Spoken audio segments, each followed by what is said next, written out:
I just wanted to share a little bit of my story. It's definitely a windy path. I have a real biological dad who actually is passed away. He passed away in 2013 of cancers, which I'll get to shortly here, but I have a twin brother. I'm 60 seconds older than him, which means I am the older brother. Early on in our life that there was some challenges in the home. I believe it was around 2.5 years that my parents divorced, which I talk about in another video, that it does affect people more than they'd like to admit, regardless of having a good solid family in replacement of that.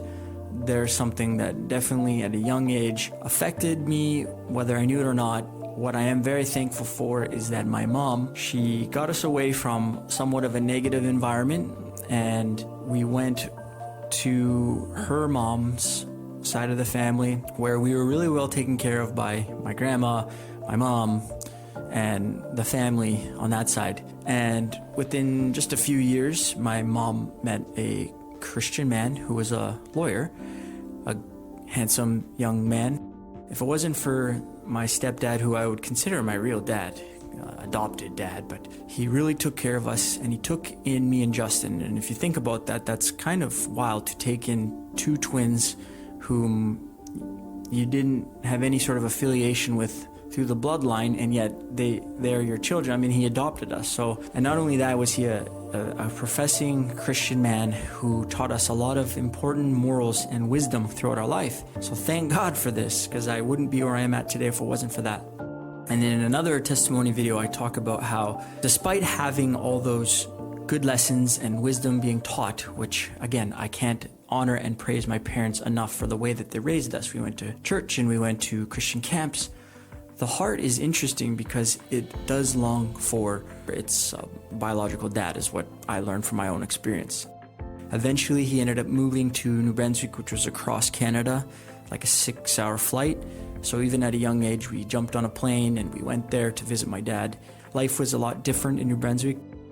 There was a little bit less rules, and yet it was fun because we would go quadding in the forest and his buddies would be drinking, alcohol, and we wouldn't really think much of it. And then you'd come back to this Christian home. And yet I do believe that this was very important, that my mom helped us maintain a relationship with my biological father.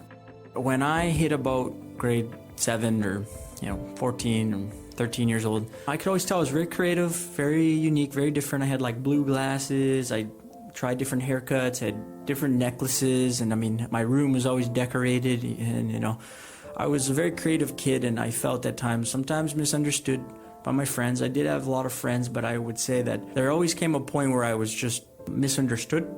And I had a few friends that were really close to me, and they turned on me. They called me names. One day we're best friends, the next day we weren't.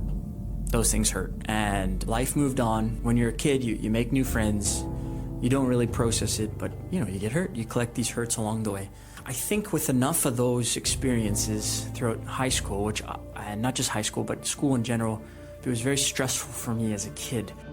School was tough because I don't think that the system was really set up for people who are creative. It's more structured. I didn't have the strongest attention span when it came to like reading. I had to sit in classrooms with teachers who were worried about me because I just couldn't focus on reading. What started developing was just kind of this longing for approval from my own dad. This really started manifesting throughout my school when I tried to fit into these groups, these little circles in school that people create. Perhaps I was taking these creative things and trying to express myself to get some attention or to get some friends. High school, grade 10 is where things got really bad, where I had a really close friend, and there was an incident where I actually broke into his house. He went away on a vacation, and I went through his window just to chill in his house, because he was my friend. We used to chill in his room, and I was with another friend, and we sat, ate a bag of chips, walked around. I think I bumped the hot tub. Regardless of all that, a few days later, that was like a Friday, and then on a Sunday, I got a message from him, and he said someone broke into my house. We finished talking, and then within, I think it was like 10 minutes or so, I got a knock on the door. I was on the computer and I knew who it was. I knew it was the police, and I knew that I had to quickly go answer it. So I ran, didn't let my parents answer the door. I answered it. It was the police, and they actually just said, "Do you know why we're here?" And I remember a lot of thoughts went through my head, and I thought if I lied, then I could get caught later on, and that would cause more harm than good, or I could just admit to this now. I just said, "Come in." I knew I was a good kid with a good heart, but I was making these bad choices based on a lot of this inferiority, and they didn't press charges or anything like that, but I had to do community service. I believe they call it alternative measures. It just ruined my relationship with this guy. The school that I was going to was very interrogating, meaning that people liked fights. I don't know why, the school just had that spirit about it. And here was a great opportunity for a fight. Basically, I was in class and I wanted to tell the principal after the class. So I went to him after class, told him there's going to be a fight, and all the principal told me, a teenager, was that if there's a fight, you're expelled. But I was scared. I still didn't think it was going to happen, and then I saw Chase in the hallway. Chase pointed at himself.